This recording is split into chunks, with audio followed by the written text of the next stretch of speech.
Hello and welcome to my second podcast. This is my second podcast I ever did with Cain Parkin back in the year of 2018. Just uploading it to YouTube now. I really hope you enjoy it. We chat about animation like the previous interview with Joseph Marshall. So, yeah, loads more videos coming up. Hope you enjoy it. Hope you subscribe, and I'll see you in the wrap up.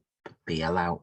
I'm here with animator Cain Parkin to talk about some animation and ask him some animation related questions. Let's start. Question 1. Who is your animation inspiration? Ooh, well, I definitely have to go with stop motion animators such as Nick Park and Ray Harryhausen, who were pioneers of stop motion. Of course, lesser known, I'd have to go with Lottie Reiniger as well, who actually pioneered stop motion animation period throughout the years. What is your favourite animation film? Ooh, that's a tough one because there's so damn many awesome ones that I'm really into. Okay, maybe thinking along the lines of a more recent favourite animated piece. What was it? Great, it's gone from my head. There's too many. Okay, to maybe give you a better idea. So for top 3, I would have to go with Kung Fu Panda 3. I know most people would be surprised to hear that, but it is a genuinely good film. Which one of the Dragon Ball films was it? I think it was Bardock, Father of Goku, which is a Dragon Ball Z film, so anime, and another one. Transformers, the original Transformers from the 80s. No, wait, now I've got an actual favourite. One of my hands down favourites, sorry about that. One of my hands down favourites has got to be Batman Mask of the Phantasm. Can you animate in different styles? I've been trying, but my main, my most preferred format has to be stop motion, where I'm using puppetry and figurines and things. I mean, I've made the attempt to draw in traditional hand drawn as well. So I mean, fingers crossed. Give me some time, and then who knows? Might surprise you. What are your characters based on, films or games? Okay, well, since it's kind of a toymation thing, I'd say that it's more along the lines of video games and already existing. I mean, I've done original things as well. I've done a stop motion called Gargoyle Days, and that was initially just based on actual real life gargoyles with a couple of aspects of varying fantasy creatures that have been in other media before. Because that is the whole point. When you're creating something original, you take your inspiration from other things. I mean, if anyone just says, "Oh yeah, I made it all up myself," that's a big fat lie. I was inspired to create this when I saw such and such. So, for example, my inspiration for the gargoyle was, of course, naturally it'd be gargoyles, but also your stereotypical cartoon grumpy old man. I mean, a good example would be one of the animated versions of Ebenezer Scrooge from A Christmas Carol. What inspired you to become an animator? Just cartoons in general. Just when I was a little kid, I've always been into animations. I mean, my favourite cartoons as a kid was Spider-Man and Batman, and all kinds of other things. I mean, I'm a child of the 90s, but I just loved how so much life was in these projects and all these programs that I watched as a kid, and over the years I've wanted to do it myself, and I've wanted to create things myself. I mean, I can't not be creative with things. So I've always wanted to do it. I think it's just a core part of me. How do you motivate yourself when ideas run out? Take a poop. I'm joking. It never hurts. It never hurts when, if you're stumped, go out and do something different. Do mix things up instead of trying to do what you've been doing the whole time.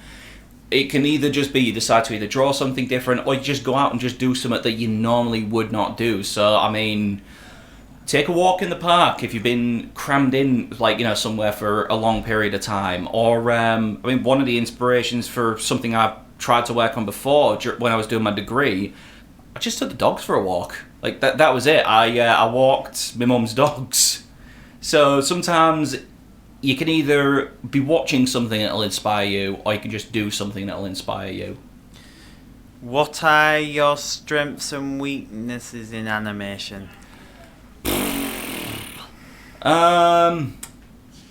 Okay, for my strengths, definitely the puppeteer side. So making the sculptures, building up the, or of course having access to the figurines and things. Among my weaknesses, I'm still learning. So, like, you know, learning how to draw in certain positions, trying to draw certain like styles. I'm trying to also broaden out and create my own style. I mean, another weakness is to keep going.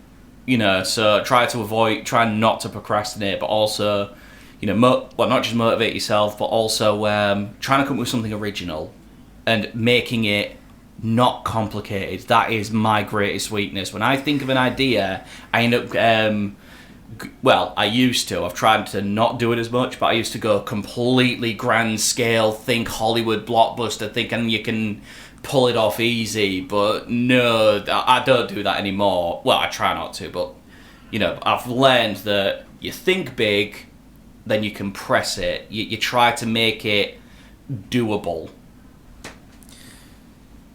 Sorry.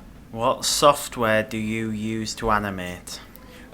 When I've had access to, I have access to it. I mostly use Adobe software, so things like Adobe Photoshop and Premiere Pro and so on. I mean, it's very straightforward to use, unless you're doing After Effects. Then, like, it's like you're reading a foreign language. But I mostly use that, and I tend to use I personally use a Canon D40 or any Canon cameras that I can get access to. Do you create storyboards before you animate?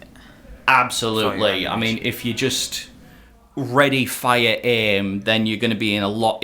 You're going to be wandering aimlessly. So it's all about planning first. So if you have a storyboard, you've got something to go from. Something that a lot of. I know most animators for some reason don't seem to like anime, but when it comes to translating a comic or a manga, like, you know, in Japan, they've already got a storyboard effectively because they can use comic book panels. How do you handle the pressure of deadlines? When I was doing it at the time, I actually ended up taking my third year off because I suffered a mental breakdown, but I did go back to finish it the following year. To be honest, that's a difficult question.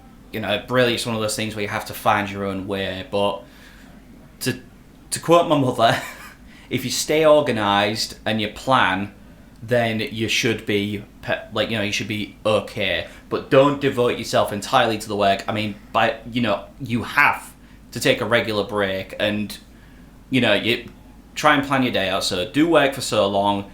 Take a break, do your work, take a long-ish break, and especially take a day off from it. Like that's a good way to kind of like stay level-headed, and again, do something different to at least take your mind off of it, so when you go back, you're kind of coming back at it with a fresh perspective. That's one way to actually help yourself. Thank you for answering my questions, Cain, and a pleasure as always. Thank you. It's okay. Anytime. That's a wrap.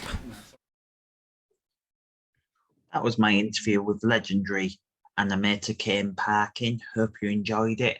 Hope you like it. Hope you like, subscribe, comment, or dislike, or don't subscribe, or whatever you want to do. I really hope you enjoyed it, and I'll see you in the next one. And that's a wrap. BL out.